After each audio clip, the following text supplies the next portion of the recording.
ایک یہودی نوجوان اکثر رسول خدا صلی اللہ علیہ وسلم کی خدمت میں آیا کرتا تھا۔ نبی کریم صلی اللہ علیہ وسلم بھی اس کی آمد و رفت پر کوئی اعتراض نہیں کیا کرتے تھے، بلکہ بعض اوقات اس کو کسی کام کے لیے بھیج دیا کرتے تھے یا اس کے ہاتھوں یہودیوں کو خط بھیج دیا کرتے تھے۔ لیکن ایک مرتبہ وہ چند روز تک نہیں آیا۔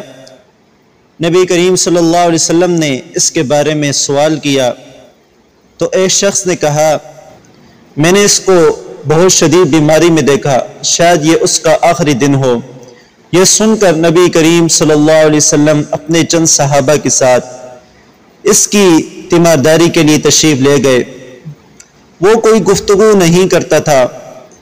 جب نبی کریم صلی اللہ علیہ وسلم اس کے گھر میں پہنچے تو وہ آپ کے سوالوں کا جواب دینے لگا۔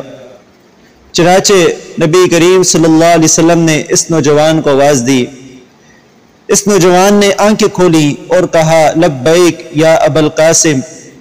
نبی کریم صلی اللہ علیہ وسلم نے فرمایا کہ کہو، اشہد ان لا الہ الا اللہ وانی رسول اللہ، کہ میں گواہی دیتا ہوں اللہ کے سوا کوئی معبود نہیں اور میں اللہ کا رسول ہوں۔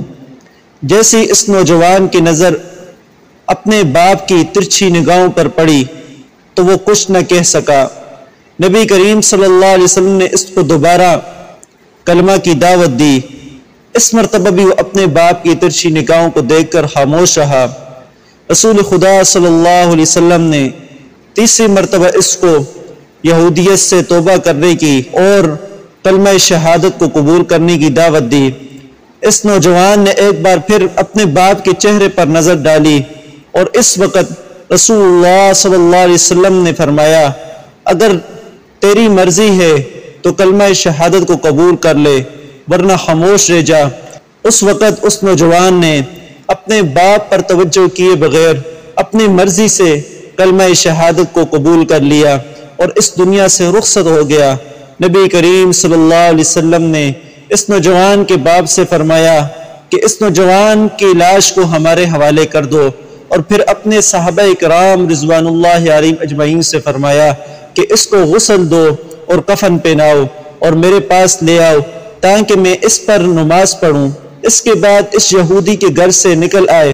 رسول خدا صلی اللہ علیہ وسلم راستے میں یہ کہتے جاتے تھے، خدایا تیرا شکر ہے کہ آج تو نے میرے ذریعے ایک نوجوان کو جہنم کی آگ سے پناہ عطا فرما دی۔